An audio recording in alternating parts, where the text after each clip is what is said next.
맞습니다. 오늘의 에스더 마지막 장이네요. 10장 말씀을 읽고 나누며 시작을 할게요. 3절입니다. 유다인 모르드게가 아수에로 왕의 다음이 되고 유다인 중에 그게 존경받고 그의 허다한 형제에게 사랑을 받고 그의 백성의 이익을 도모하며 그의 모든 종족을 안위하였더라. 해피엔딩의 모습으로 끝나고 있죠. 하나님은 세상에 하는 일로 세상에서 일하신다. 전체적인 내용을 한마디로 정리해 보면 concealed God이라고 표현할 수 있겠죠. 숨어 계시는 하나님입니다. 쉽게 말하면 숨어서 일하시는 하나님을 우리가 믿는 사람이 될 때 세상 속에서 하나님과 무관한 삶을 살아가는 게 아니라 내가 하고 있는 일들을 통해 하나님이 당신의 뜻을 목적을 이루실 수 있다라는 믿음을 가지고 자기 일을 바라볼 수 있다라는 거죠. 에스더서는 에스라와 느헤미야서에 묘사된 동일한 시기에 발생한 흥미로운 사건을 소개하잖아요. 우리가 잘 알지만 에스더서는 예루살렘 재건이라는 주제보다는 아하수에로 왕이 통치하던 시기에 페르시아에서 일어났던 사건에 초점을 맞춰요.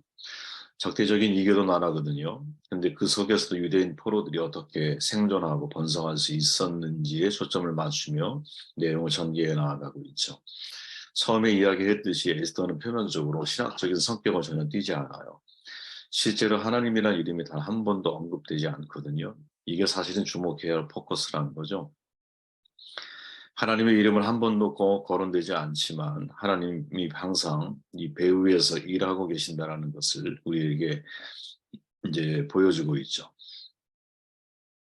하나님께서 세상이란 타락한 체제 속에 살아가고 있는 그리스도인을 향해서 숨어서 일하시는 역전의 하나님, 이것을 보게 함으로써 우리가 속한 세상에서 그리스도인들의 인생을 살아갈 때 어떻게 살아야 되나에 대한 중요한 선택과 결정의 기준점을 제시해주고 있다고 저는 생각을 합니다.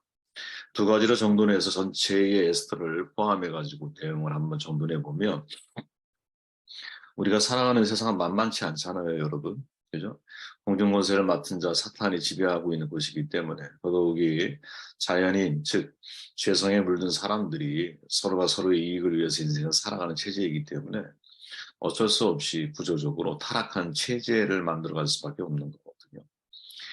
타락한 체제에서 내가 타협하며 살 것인지 아니면 다른 방법의 방식의 삶을 살아갈 것인지에 대한 질문을 에스더가 우리에게 던져주고 있다는 거죠. 에스더가 크세스로 잘 알려진 게 헬라식 이름인데 이제 우리에게 알려진 것은 아하수에로 왕이죠. 그죠? 자기 영광을 과시하기 위해서 초호합한 잔치를 180일 동안 벌리잖아요. 그리고 포도주를 과음한 후에 와스디 왕후를 자랑하고자 그녀를 데려오라고 명령을 하지만 이 명령을 거부하죠. 모든 사람들을 거북하게 만들었어요. 왜? 왕후기 때문에 그녀의 행동 하나하나가 다른 여인들에게 본이 되잖아요. 다른 여인들 역시 남편에게 저항하면 어떻게 염려가 되죠. 그 조서를 꾸며서 와스틴이 폐위의 가정을 밟고 새로운 왕후를 뽑는 그런 내용을 소개해주고 있죠. 아하수에로 왕은 와스디를 대신할 왕후를 찾으려고 했고 또 그때 하필 그 시기에 후궁의 일을 선택한 에스더 본인이 자원한 것인가 보면 왕의 신하들이 이끌려서 나오는 장면을 소개하는데 자유론이 타유론이를 사실은 선명하게 구별하기가 쉽지가 않아요. 그런데 전체의 내용을 놓고 볼 때는 이게 타율로만 이루어진 것이 아니구나 이런 생각을 하게 되죠. 그래서 후궁의 길을 선택하게 된 에스더라고 하는 젊은 여성을 만나게 되죠. 에스더는 자신의 종족의 정체성을 숨긴 채 유익을 위해서 그 체제를 오히려 이용하는 내용을 소개해요. 사실은 엄밀하게 우리가 긍정적인 이제 신학에는 그런 게 있잖아요.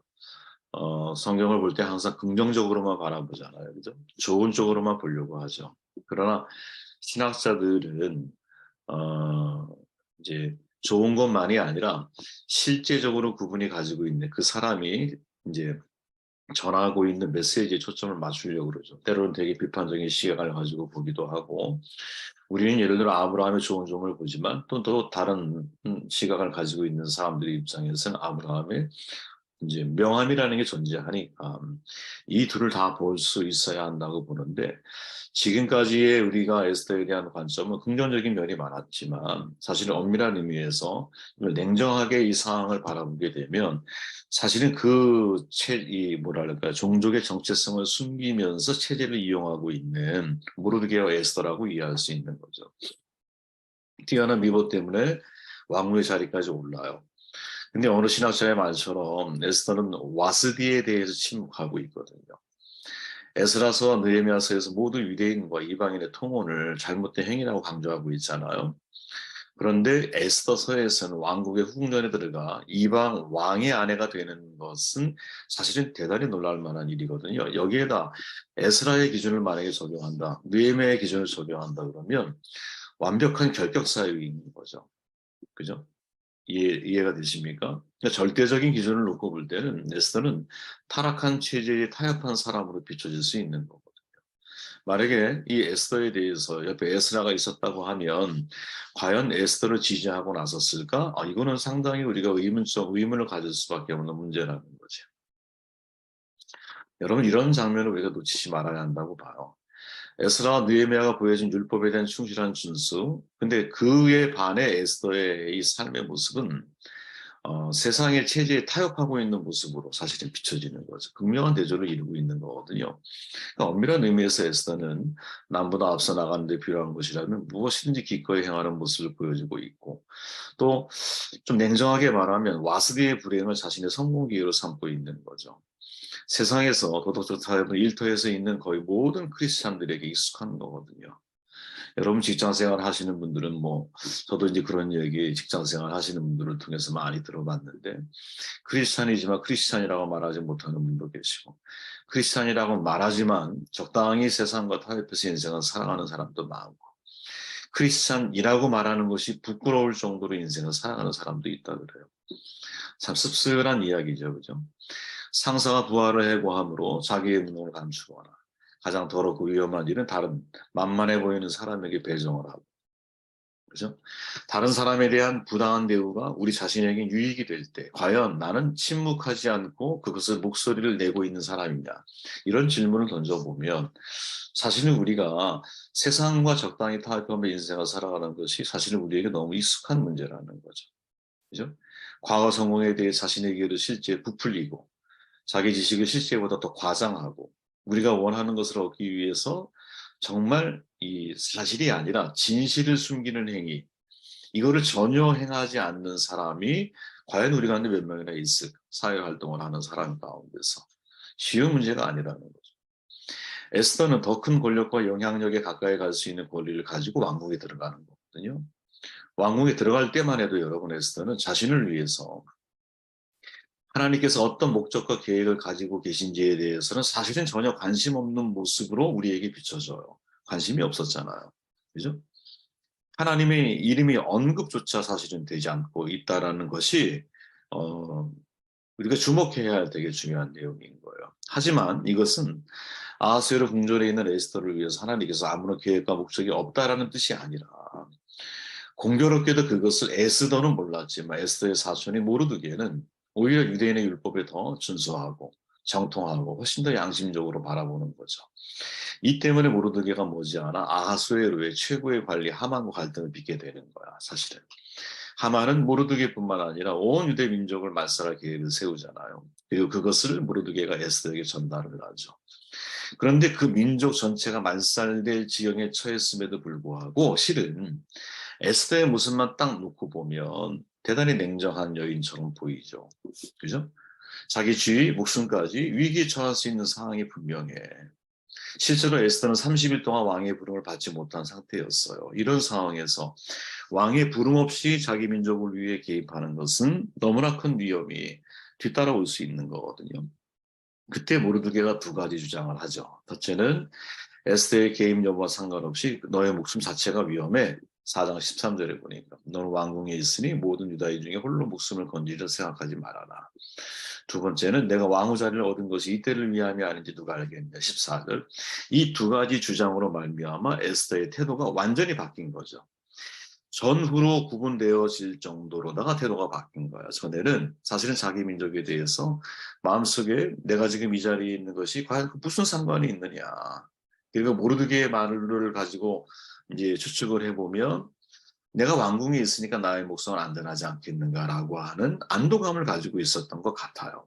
그러나 이 모르드게의 지적 이후에 에스더의 태도가 완전히 바뀌면서 16절에 보니까 규례를 어기고 왕에게 나아가리니 죽으면 죽으리다.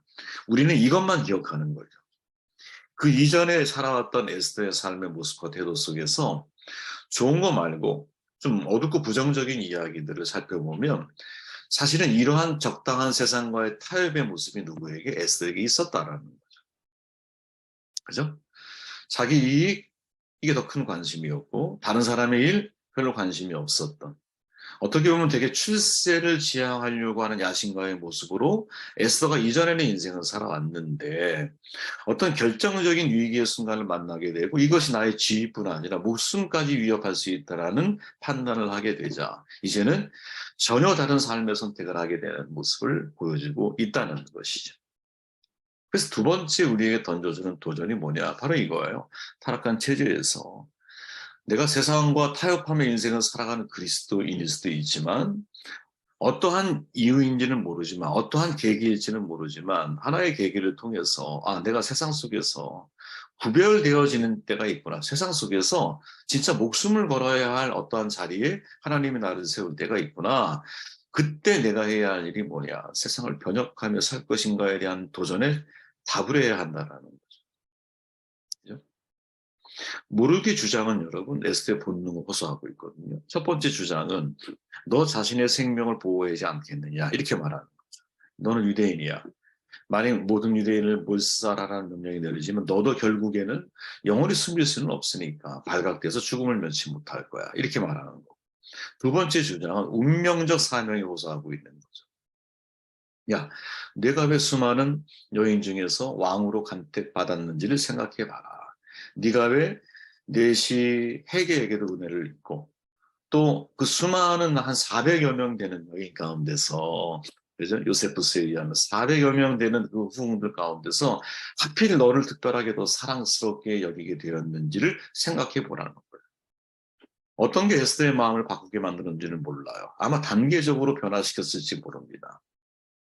근데 아무튼 이 단계적인 변화 속에서 에스더가 자기 동족과 나 자신을 동일시하게 되고 두 번째 지금의 내가 있는 이 자리에서 동족을 위해 내가 섬길 수 있는 것이 무엇인지를 고민하게 만드는 거죠.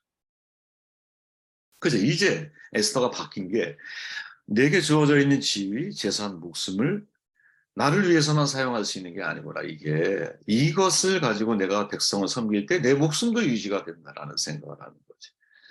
이게 운명 공동체, 공동 운명체적인 사고를 가지고 있는 거죠. 예.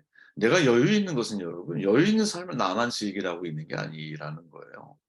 공동체 안에서 여러분, 이 여유를 함께 나눌 수 있는 사람에게 서로가 서로를 도우면서 함께 공생관계를 유지해 나아가야 한다는 거지.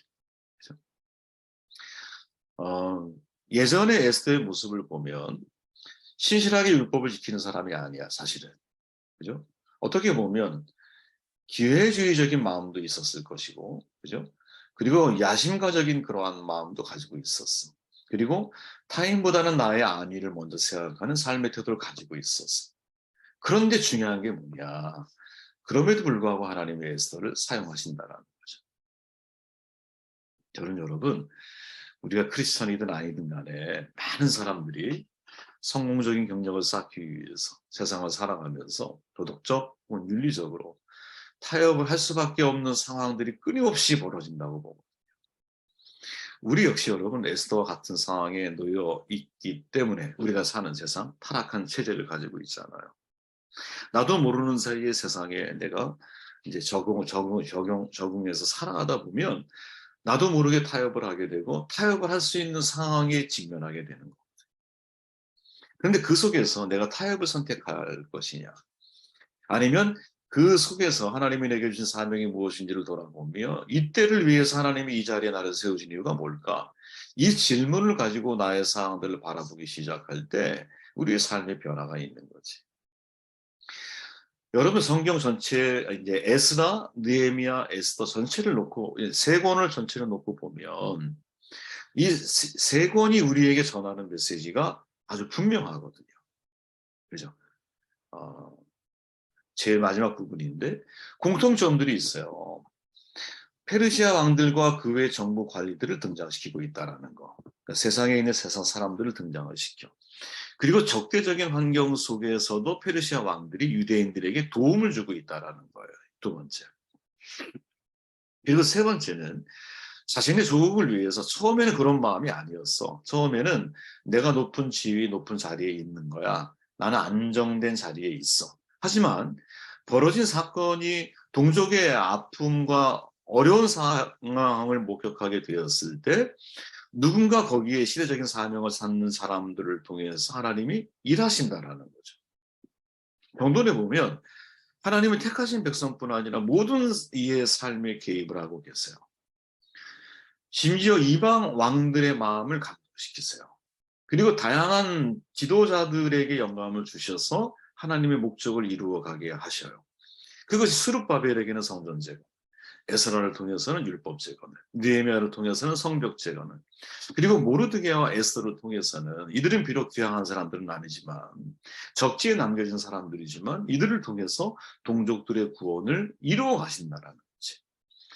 한마디로 말하면 여러분, 각양각색의 세상 사람들, 또 그 속에 섞여 살아가고 있는 그리스도인들, 그 그리스도인들 가운데서 특별히 내가 지금 이 자리에 서게 된 이유를 하나님께 연결해서 생각할 줄 아는 영적인 통찰력이 있는 사람들을 통해서 하나님이 그 일을 이루어 가신다는 거죠. 그죠? 그러니까 저는 이런 질문을 우리가 던질 수 있어야 한다고 봐요. 이게 노란 줄, 예. 제게 만약 기회가 주어진다면 내가 하나님을 위해 큰 일을 할 거다. 이렇게 내가 말하기보다 하나님, 지금 제가 이 자리에 온 것이 과연 이때를 위함입니까? 라고 말할 수 있어야 된다. 그죠? 이때를 위함이다. 지금 내가 이 자리에 있는 거, 지금 내가 사업가의 자리에 있는 거, 지금 내가 여러 가지 과정 속에서 지금의 이 예를 들어 지위에 직책에 있는 이유, 그 이유를 시대와 연관지어서 여러분들이 질문하고 그 질문에 답을 찾기 시작할 때 우리가 세상 속에서 비록 타락한 체계이지만 우리 역시 여러분 적당히 타협하며 인생을 살아온 사람들이거든요. 여러분 정말 타협 한 번 없이 인생을 살아오신 삶이라고 자부하실 수 있을까요? 우리 중에 누가 그런 자부를 할 수 있을까요? 우리는 적당히 타협하며 인생을 살아온 사람이거든요. 그런데 그 적당한 타협이라고 하는 것이 우리로 하여금 지금의 자리에서 사명을 돌아보지 못하게 만드는 원인이 될 수도 있어요. 생각을 바꿔야 한다고 보거든요. 아, 그래. 지금의 자리에 하나님 나를 세우신 것이 이때가 뭐냐 도대체. 무엇을 위해서 하나님이 지금의 자리에 나를 세우셨는가. 이것을 생각하며 세상 한 중심에서 세상의 일들을 통해 세상에서 일하시는 하나님을 우리가 믿고 있을 때 내가 속한 곳곳에서 하나님이 원하는 뜻을 이루어드리는 그런 사명자가 되는 것이 아닐까 하는 생각을 해보게 되었습니다. 전체적으로 정돈해보면 숨어있는 하나님이죠. 처음에 출발에 말씀드렸지만 에스더 전체에 하나님의 이름은 거론되지 않지만 마치 우리가 세상을 살아갈 때 하나님의 이름을 거론할 수 없어요. 하지만 그 세상 속에서 하나님이 일하시는 것을 보기 시작할 때 저와 여러분들이 각자의 자리에서 세상에 하는 일로 세상에서 일하시는 하나님의 도구로 우리가 쓰임받는 사람이 되지 않을까 하는 기대감을 가져봅니다. 말씀을 듣고 기도하시고